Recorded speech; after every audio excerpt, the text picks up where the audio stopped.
ત્રિકોણની અંદર આપણે ઉદાહરણનો એક પ્રશ્ન જે છેલ્લે બાકી રાખેલો ને એ પ્રશ્ન પહેલા આપણે લઈ લઈએ. એક્ઝામ્પલ 8, પરસ્પર a બિંદુએ છેદતી બે રેખાઓ n અને m થી સમાન અંતરે બિંદુ p આવેલ છે અને સાબિત એવું કરવાનું છે કે રેખા AP તેમની વચ્ચેના ખૂણાને દુભાગે છે. આવી આપણે રકમ પહેલા પણ ભણી ગયા, પણ ત્યારે ને અત્યારે શું ફરક છે જોજો. પરસ્પર a બિંદુએ છેદતી બે રેખા આપેલી છે એટલે આપણે આ રીતે બે રેખાઓ લઈએ, રેખા L અને M કીધું છે એ પ્રમાણે, બરાબર. ક્યાં છેદે છે? a બિંદુ આગળ છેદતી રેખા છે. આગળ સમાન આ બંને રેખાથી સમાન અંતરે p બિંદુ આવેલ છે. આ રેખાથી અને આ રેખાથી બંનેથી સમાન અંતરે બિંદુ p આવેલું છે. એટલે અહીંયા પણ લંબ બને ને અહીંયા પણ લંબ બને. રેડી? આ લંબ શું કામ બને હમણાં વાત કરીએ. અને સાબિત એવું કરવાનું છે કે રેખા AP એટલે a ને p માંથી પસાર થતી એક રેખા આપણે લઈએ તો આ રેખા AP એ ખૂણાને દુભાગે એટલે કે આ બંને ખૂણા સરખા થાય એવું આપણે સાબિત કરવાનું છે. તો માની લો કે આપણે આ બંને ત્રિકોણને જો સરખા કરી દઈએ, કયા ત્રિકોણને? આને નામ આપી દઈએ B બિંદુ, આને નામ આપી દઈએ C. APB ત્રિકોણ અને APC ત્રિકોણ, આ બંને ત્રિકોણ જો સરખા થઈ જાય તો આ બંને ખૂણા સરખા થઈ જશે, કારણ સીબીસીડી શરત, બરાબર. એટલે આપણું માંગેલું પરિણામ આવી જશે. હવે વિચારો કે આવી આકૃતિ આગળ ક્યાં લીધી? પહેલા જ સ્વાધ્યાયની અંદર 5મા પ્રશ્નની અંદર આપણે ભણ્યા હતા, પણ ત્યારે તમને શું આપેલું? ત્યારે તમને આ દુભાગે છે ને એવું આપી દીધેલું અને તમે સાબિત શું કર્યું કે PB અને PC સરખું થાય. અને અત્યારે શું આપ્યું છે? અત્યારે તમને આ PB અને PC સરખું આપ્યું છે, સમાન અંતરે આવેલ છે. જો અહીંયા કીધું સમાન અંતરે આવેલ છે તો PB અને PC સરખું આપ્યું છે. સાબિત શું કરવાનું છે કે આ બે ખૂણા સરખા થાય. એટલે આપણે જે પ્રશ્ન 5 સાબિત કર્યો સ્વાધ્યાય 7.1 માં, આ એનો પ્રતીક દાખલો છે, પ્રતીક વિધાન છે. ક્લિયર એટલી વસ્તુ? ચાલો હવે અહીંયા કાટખૂણો શું કામ બને એ વાત કરીએ. આ બિંદુ રેખા L થી મને એમ કીધું હતું કે આ એક રેખા છે, માની લો રેખા L જ લઈ લઈએ આપણે, અને એક બિંદુ છે P બિંદુ. આ P બિંદુથી આ રેખા સુધીનું અંતર તમને આપેલું હોય તો તમે કયું અંતર લ્યો? તમે આ રીતે અંતર, આ રેખા અને આ બિંદુ વચ્ચેનું અંતર તમારે માપવું છે માની લો, તો તમે કઈ આવી રીતે માપવાના છો? સ્કેલ આમ રાખીને તમે માપો, હજી આમ માપો, કઈ રીતે માપો છો? તમે આમ જ માપો, સીધે સીધું આવી રીતે આમ માપો. અને આ સીધે સીધું માપો ને તો અહીંયા ઓટોમેટિક 90 નો ખૂણો બને, લંબ જ હોય.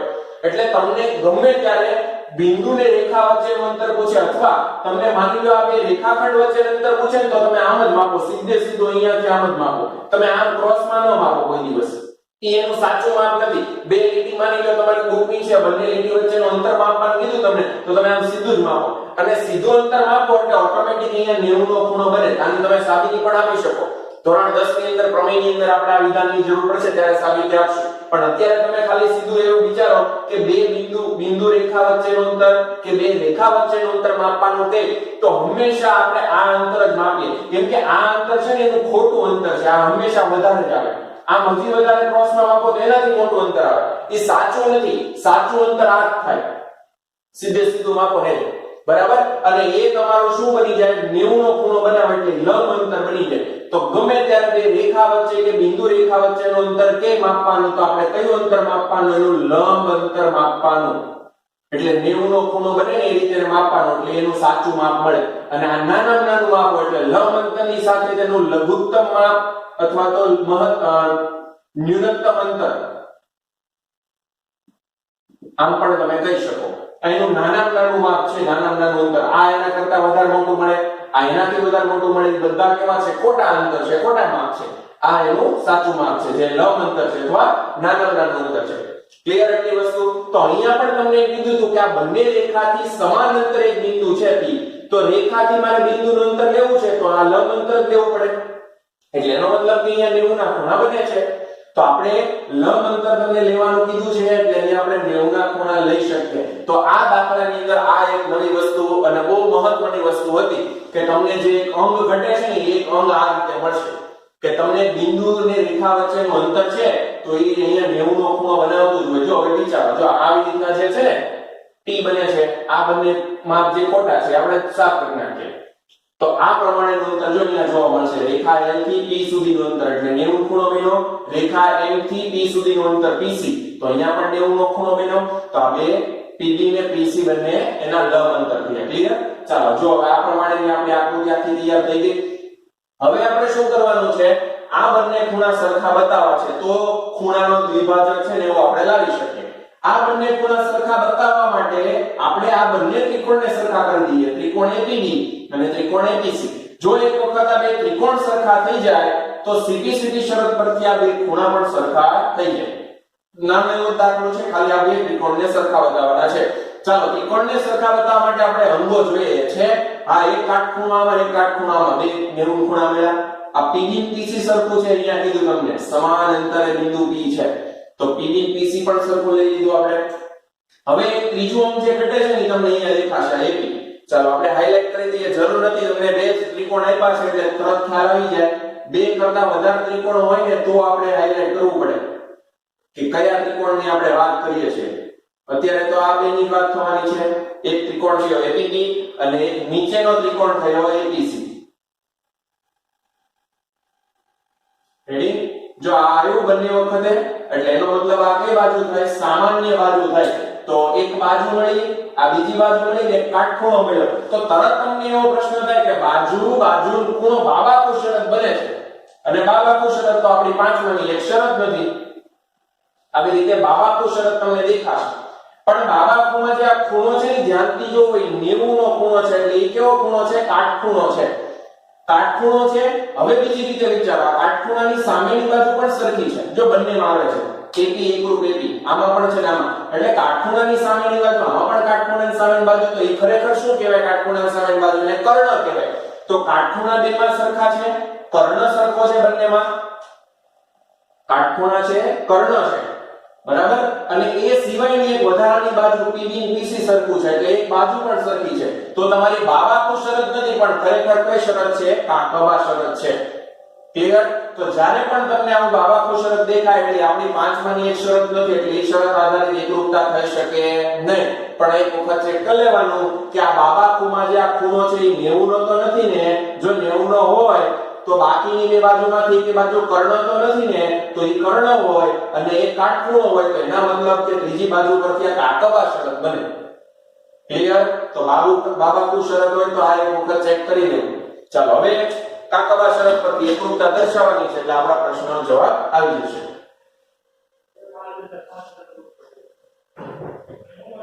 ચાલો હવે જે બે ત્રિકોણની આપણે વાત કરીએ છીએ એ બે ત્રિકોણ પહેલા દર્શાવી દઈએ.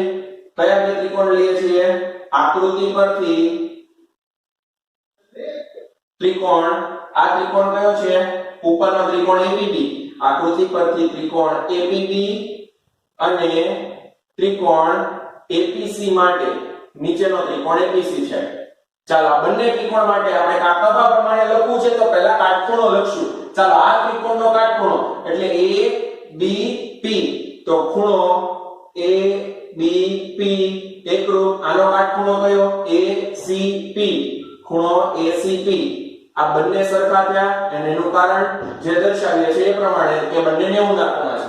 ચાલો નેક્સ્ટ, કાટખૂણા પછી કર્ણ, કાકબા કર્ણ. આ ત્રિકોણ માટે કર્ણ કોણ થાય? 90 ની સામે AP. આ ત્રિકોણ માટે કર્ણ કોણ થાય? 90 ની સામે AP. અને AP બંનેમાં આવે છે એટલે સામાન્ય બાજુ છે એટલે AP એકરૂપ AP. કારણ સામાન્ય બાજુ, સામાન્ય અંગ છે. ક્લિયર? અને નેક્સ્ટ છેલ્લું એક બાજુ, કાટખૂણો કર્ણ સિવાયની એક બાજુ. કઈ બાજુ? આ ત્રિકોણમાં PB અને આ ત્રિકોણમાં PC. તો PB એકરૂપ PC.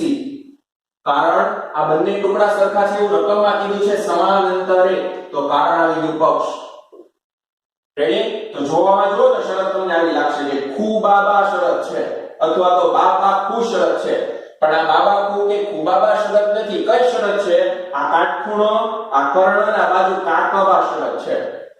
રેડી? આ તમને જે બંને વચ્ચે ડિફરન્સ છે ને એ તમને ખ્યાલ આવવો જોઈએ, તરત આની ઉપરથી એ જોવાનું છે. ચાલો તો આના પરથી સંગતતા એકરૂપતા દર્શાવી દઈએ એટલે ત્રિકોણ આપણા એકરૂપ થઈ જશે. સંગતતા માટે પહેલા ત્રિકોણની પેટી લખી નાખીએ. સંગતતા APB જે ક્રમ છે એ લખી નાખીએ છીએ. APB સંગત. ચાલો APB ની અનુરૂપ અંગો લેતા જાવ નીચેના ત્રિકોણમાં. ક્રમ જુઓ તો APB એટલે સામાન્ય બાજુ, બે લીટી વાળી બાજુ, કાટખૂણો. એવું આમાં જાવ તો નીચે સામાન્ય બાજુ, બે લીટી, કાટખૂણો આમ જોવાય છે. તો આનું નામ શું થયું? AP ને C. તો APB ની સામે કોણ આવ્યું? APC. એકરૂપતા છે. અને કારણ આવી ગયું કાકબા શરત. ચાલો તો પહેલી વખત આ શરત આપણે વાપરી, પાંચમાની પાંચમી શરત આવી ગઈ એટલે આપડા બધી જ શરતો આધારિત દાખલા થઈ જાય. બરાબર. ગયા લેક્ચર ની અંદર આપણે બાબા શરતનો બહુ ઉપયોગ કરેલો 2 થી 3 વખત.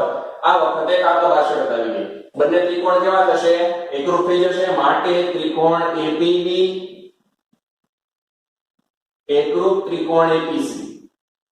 ચલો ત્રિકોણ એકરૂપ થઈ ગયા માટે એના અનુરૂપ અંગો પણ સરખા થઈ જાય. ચલો આ ત્રિકોણના કયા અંગનું કામ છે? આ ખૂણાનું કામ છે. એટલે એનું નામ છે ખૂણો A. નીચેના ત્રિકોણમાં પણ આ જ ખૂણાનું કામ છે. એનું નામ પણ ખૂણો A છે. જો A ની સાથે A આવી જાય છે, સંગતતામાં પહેલું A એની સાથે આ પહેલું A આવી ગયું એની સાથે A, તો એનો મતલબ કે ખૂણો BAP એટલે આ અને PAC એટલે નીચેનો ખૂણો બંને કેવા થઈ જશે? સરખા થઈ જશે. હવે માપ ખૂણો BAP બરાબર માપ ખૂણો CAP. અને આ બંને ખૂણા શું કામ સરખા થયા? જે ત્રિકોણ સરખા થયા આ એના અંગો છે એટલે કારણ આવી ગયું CPCT. બંને એકરૂપ ત્રિકોણના એકરૂપ ભાગો. બરાબર. ચલો આ બંને ખૂણા સરખા થયા તો તમે એવું કહી શકો કે આ જે રેખા AP છે એને આ બંનેના ખૂણા એના સરખા ભાગ કર્યા. આ બંને ખૂણા સરખા થયા એટલે તમે એને ગુજરાતીમાં જો લીટી લખવી હોય આપણે લીટી સ્વરૂપે વિધાન તો એવું કહેવાય કે રેખા AP એ ખૂણો એટલે આખો ખૂણો A હતો એના બે સરખા ભાગ કર્યા એટલે દુભાગ્યું. તો આપણે એવું કહેવાય કે રેખા AP એ ખૂણા A ને દુભાગે છે. માટે રેખા AP એ ખૂણા A ને દુભાગે છે. ક્લિયર? ચાલો જો આ પ્રશ્ન જે છે ને આગળના સ્વાધ્યાયનો તમને કીધો કે પ્રશ્ન 5 છે એનું પ્રતીક વિધાન છે, તો જ્યારે દાખલા તૈયાર કરો ત્યારે બંને પ્રશ્ન સાથે તૈયાર કરવાના એટલે બંનેની અંદર તમને ફરક સમજાય કે એની અંદર તમને આ દ્વિભાજક આપી દીધું હતું અને તમે આ સરખું લાવ્યા હતા તો કઈ શરત બની હતી એ જોવાનું. આની અંદર તમને આ સરખું આપી દીધું છે બાજુ અને દ્વિભાજક તમે લાવ્યા તો કઈ શરત બની? તો કે કાકબા બની. તો બંને શરતને આધારે બંનેમાં ફરક શું છે? દાખલા કમ્પેરીઝન કરો ને એટલે તરત બંને યાદ રહી જાય એક સાથે. ક્લિયર? ચાલો ત્યાર પછી સ્વાધ્યાય શરૂ થાય છે. સ્વાધ્યાય 7.3 એનો પહેલો પ્રશ્ન આપણે લઈ લીધેલો. નેક્સ્ટ બીજો પ્રશ્ન આપણે એનો પહોંચ્યા છે સ્વાધ્યાયનો. ચલો નેક્સ્ટ ત્યાર પછી સ્વાધ્યાયનો 7.3 નો બીજો પ્રશ્ન, જેમાં AB બરાબર AC હોય તેવો સમદ્વિભુજ ત્રિકોણ આપેલો છે આપણને ABC. AB બરાબર AC કહી દીધો એટલે ત્રિકોણ સમદ્વિભુજ છે. ત્રિકોણ ABC ની બે બાજુ કઈ સરખી આપી છે? AB ને AC. એનો વેધ આપ્યો છે AD. વેધ એટલે સામેની બાજુ કોઈ પણ શિરોબિંદુમાંથી સામેની બાજુ પર 90 નો ખૂણો બનાવતો હોય લંબ હોય એને વેધ કહેવાય. તો વેધ કોણ થયો આપણો? ત્યારે AD. એટલે અહીંયા 90 નો ખૂણો કાટખૂણો બનાવે. ચાલો ત્યાર પછી શું સાબિત કરવાનું કીધું? કે AD એ BC ને દુભાગે. AD BC ને દુભાગે તો આ બંને ટુકડા સરખા થાય BD અને CD. ત્યાં અને AD એ ખૂણા A ને દુભાગે. ખૂણા A ને દુભાગે એટલે આ બંને ભાગ સરખા થાય તો ખૂણા A ને દુભાગે છે એવું કહેવાય. તો આ બંને અને આ બંને ભાગ સરખા બતાવવા છે તો આ બંને આવતા હોય એવા ત્રિકોણ લઈ લઈએ. આ બંને સરખા કરવા છે તો આ બંને ભાગ આવે એવા ત્રિકોણ કોણ થાય? આ બંને સરખા કરવા છે તો આ બંને આવતા હોય ત્રિકોણ પણ આ બંને થશે.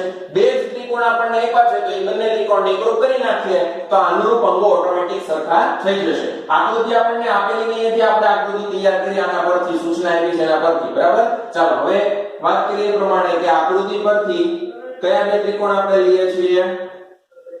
ત્રિકોણ ABD અને ત્રિકોણ ADC માટે. આ બંને ત્રિકોણ માટે કયા અંગો આપેલા છે આપણને? જો એક કાટખૂણો છે બંને ત્રિકોણમાં, કાટખૂણાની સામેની બાજુ સરખી છે એટલે એનો મતલબ કે કર્ણ સરખા છે. તો કાટખૂણો કર્ણ સરખા હોય તો બાજુ એક આપી જશે એક સરખી. જો AD સામાન્ય બાજુ છે, આ ત્રિકોણ અને આ ત્રિકોણ બંનેમાં આવે છે તો સામાન્ય બાજુ AD લઈ લઈએ તો કાટખૂણો કર્ણ બાજુ કાકબા શરત પ્રમાણે બંને ત્રિકોણ કેવા થઈ જશે? એકરૂપ ત્રિકોણ થઈ જશે. તો માટે જે અંગો આપણે લઈએ છીએ એ પ્રમાણે કે AB રેખાખંડ AB એકરૂપ રેખાખંડ AC. પેલા કાટખૂણો દર્શાવી દઈએ. કાટખૂણો ADB, ખૂણો ADB એકરૂપ ખૂણો ADC. કારણ કાટખૂણા, પછી કર્ણ AB એકરૂપ AC. કારણ કર્ણ કર્ણ શું કામ સરખો છે? આ બાજુ સરખી રકમમાં આપણને આપેલી છે એટલે કારણ શું આવી ગયું? પક્ષ. અને છેલ્લી એક બાજુ AD એકરૂપ AD સામાન્ય બાજુ છે તો રેખાખંડ AD એકરૂપ રેખાખંડ AD કારણ સામાન્ય બાજુ અને આપણી શરત કઈ બને છે? કાટખૂણો કર્ણ બાજુ. કાકબા શરત પરથી સંગતતા કેવી થશે? એકરૂપતા. તો માટે સંગતતા ADB સંગત ADB નો પ્રમાણ પ્રમાણે લીધો સામાન્ય બાજુ કાટખૂણો અને બી. તો સામાન્ય બાજુ કાટખૂણો બિંદુ C લઈએ તો ADC આવશે. તો ADB ની સાથે સંગતતા ADC એકરૂપતા થાય છે. તો માટે ત્રિકોણ ADB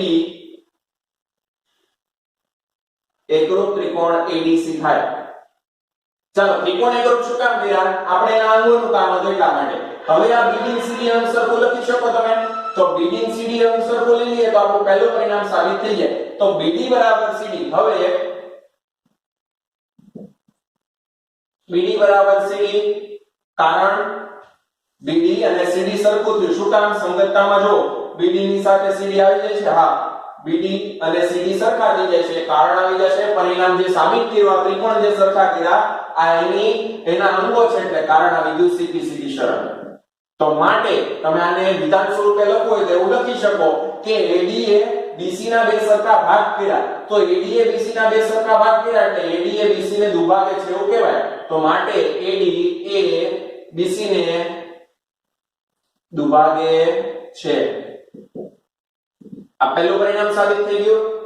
હવે બીજું પરિણામ AD એ ખૂણા એને દુભાગે છે. તો ખૂણાના બે સરખા ભાગ થવા જોઈએ. આ બંને સરખા થવા જોઈએ. તો ખૂણા એને દુભાગે છે એવું કહેવાય. ચાલો જુઓ તો આ બંને ખૂણા સરખા થાય છે. આ ત્રિકોણ ને આ ત્રિકોણના જ અંગો છે. આ બંને ચેક કરો સંગતતામાં. A ની સાથે એ ખૂણો આવી ગયો એટલે આ ખૂણો એ આ ખૂણો એ સરખા થાય. BAD અને CAD બંને સરખા થશે. તો તે જ રીતે માપ ખૂણો BAD બરાબર માપ ખૂણો CAD થાય. અને એનું કારણ પણ CPCD શરત. આ બંને ખૂણા સરખા છે તો વિધાન સ્વરૂપે એવું લખી શકો કે AD એક ખૂણા એને દુભાગે છે. માટે AD એ ખૂણા A ને દુભાગે છે. ક્લિયર? ચાલો તો નાનો અને સહેલો દાખલો છે પરીક્ષામાં પૂછાઈ શકે એવો. બરાબર? ચાલો ત્યાર પછી નેક્સ્ટ સ્વાધ્યાયનો જ પ્રશ્ન 3.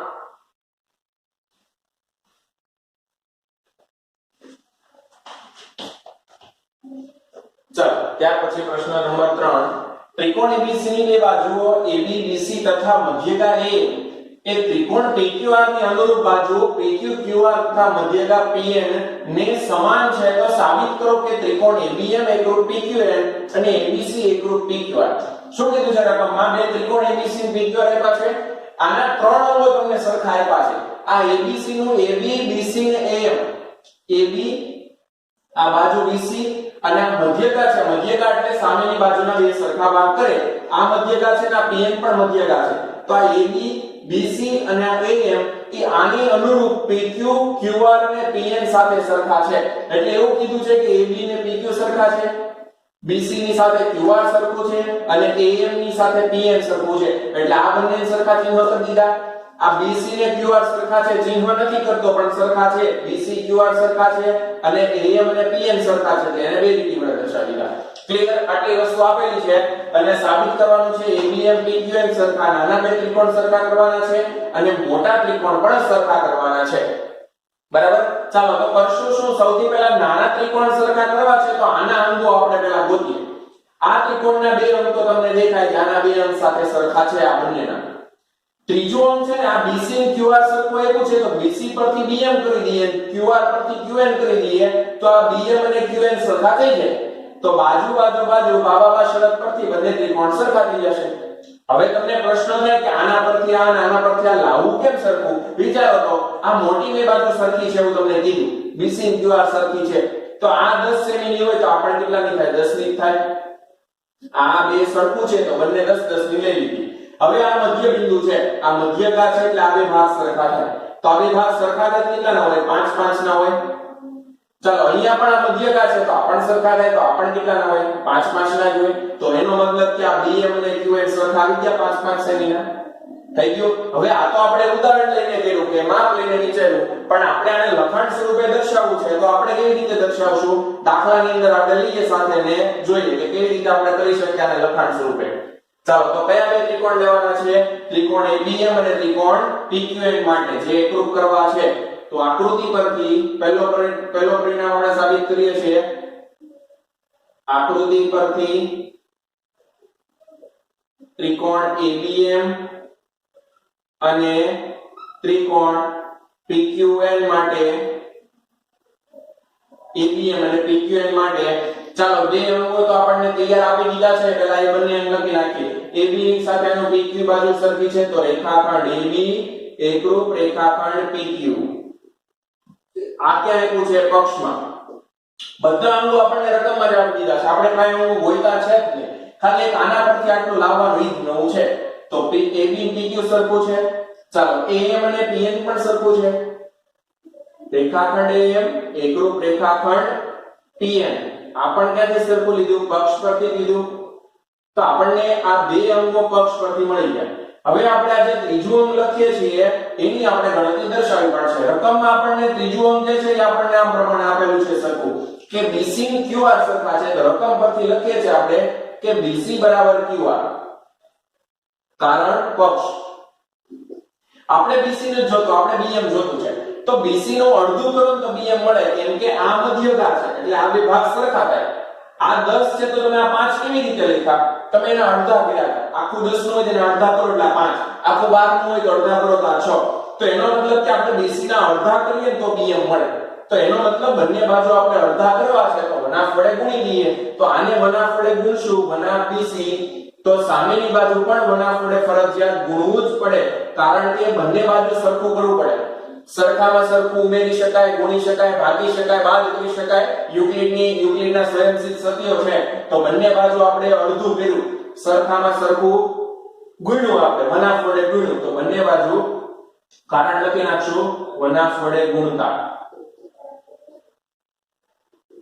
ચલો BC નું અડધું આવી ગયું વનાફ BC તો વનાફ BC એટલે કેટલા થાય BC ના અડધા તો BM લખાય CM પણ લખી શકો પણ આપણે અત્યારે કોનું કામ છે આ ત્રિકોણ માટે BM નું કામ છે તો BC ના અડધા એટલે BM થાય તો માટે BM અને QR ના અડધા QN નહીં થાય ને NR નહીં થાય આપણે કોનું કામ છે QN નું તો QR ના અડધા લખી નાખો આપણે QR ના અડધા એટલે QN હવે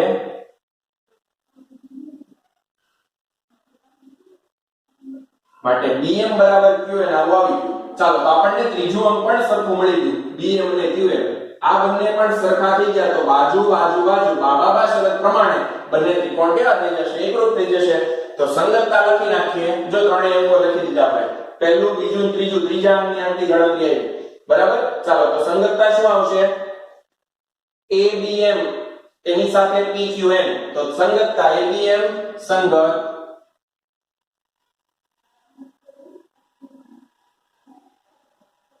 PQN એકરૂપતા છે કારણ બાબા શરત મુજબ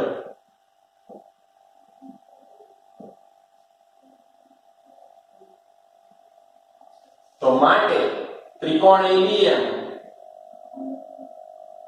એકરૂપ ત્રિકોણ PQN થાય ત્રિકોણ એકરૂપ થઈ ગયા જે આપણે લાવવાનું હતું એના કોઈ અંગો આપણે સરખા બતાવવાના નથી ચાલો હવે બીજા ત્રિકોણની વાત કરીએ ABC અને PQR મોટો ત્રિકોણ ABC મોટો ત્રિકોણ PQR સરખો કરવો છે તો એના પણ બે અંગ છે જો ABC માં AB અને PQ સરખું છે BC ને QR પણ સરખું છે તમને રકમમાં જ આપ્યું છે BC અને QR સરખું છે તો BC અને QR સરખું બીજું અંગ મળી ગયું આ એક બાજુ આ બીજી બાજુ બે અંક તો મળી ગયા હવે ત્રીજું અંગ આપણે ઘટે છે ને એ આપણે આ બે ત્રિકોણ સરખા કર્યા છે તો એનો ક્યાંક તો ઉપયોગ હશે ને તો આ બે ત્રિકોણની સંગતતા પરથી આપણે ત્રીજું અંગ લેશું કેવી રીતે નક્કી કરશું ત્રીજું અંગ તો બંનેમાં આવતું હોય ને નાના ત્રિકોણમાં આવે મોટા ત્રિકોણમાં આવતું હોય ને અંગ લઈ લેવાનું જો આ ખૂણો છે ને અહીંયા આવે છે આ ખૂણો B છે એ નાના ત્રિકોણમાં પણ આવે છે અને મોટા ત્રિકોણમાં પણ આવે છે એવી જ રીતે અહીંયા ખૂણો Q B ની સાથે Q ખૂણો તો હવે સરખો થઈ ગયો ખૂણો B ને ખૂણો Q સરખા થઈ જાય છે સંગતતા પરથી, તો આ બે સરખા, તો શરત કઈ બને છે જો તો આ બાજુ આ ખૂણો CBCD પરથી અને આ છેલ્લી આ BC ને QR બાજુ, તો બાજુ ખૂણો બાજુ કઈ શરત બની? બાકુબા શરત. બાકુબા પ્રમાણે મોટા ત્રિકોણ પણ સરખા થઈ જશે. તો હવે એનું લખાણ દર્શાવે આપણે પરિણામ નંબર 2. હવે કયા બે ત્રિકોણની વાત કરીએ છીએ? ABC અને PQR માટે બાકુબા શરત બને છે, તો પહેલા બાજુ લખશું. AB અને PQ બાજુ સરખી, રેખાખંડ AB એકરૂપ રેખાખંડ PQ, કારણ પક્ષ. ચાલો બીજું, આ ખૂણા સરખા છે. શું કામ સરખા છે? આ ખૂણાનું નામ શું? ABM પણ લખાય ને ABC પણ લખાય. આપણે મોટા ત્રિકોણના માટે લખીએ છીએ ABC માટે, તો મોટા ત્રિકોણ માટે આ ખૂણાનું આખું નામ લખાય. ABM નહીં લખીએ પણ ABC લખશું. તો ખૂણો ABC અને આનો ખૂણો PQR, ખૂણો ABC એકરૂપ ખૂણો PQR, આ બંને શું કામ સરખા થયા? આની CBCD પરથી, આ પરિણામ 1 ની CBCD પરથી.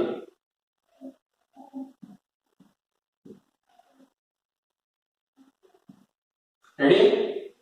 તો ખૂણો મળી ગયો એક આપણને સરખો. છેલ્લે BC અને QR ફરીથી પક્ષમાં આપ્યું છે. રેખાખંડ BC એકરૂપ રેખાખંડ QR, કારણ પક્ષ. તો માટે સંગતતા, ચાલો સંગતતા પહેલા બેઠી લખી નાખીએ. ABC એની સાથે આનું કોણ આવશે? PQR. તો સંગતતા ABC સંગત PQR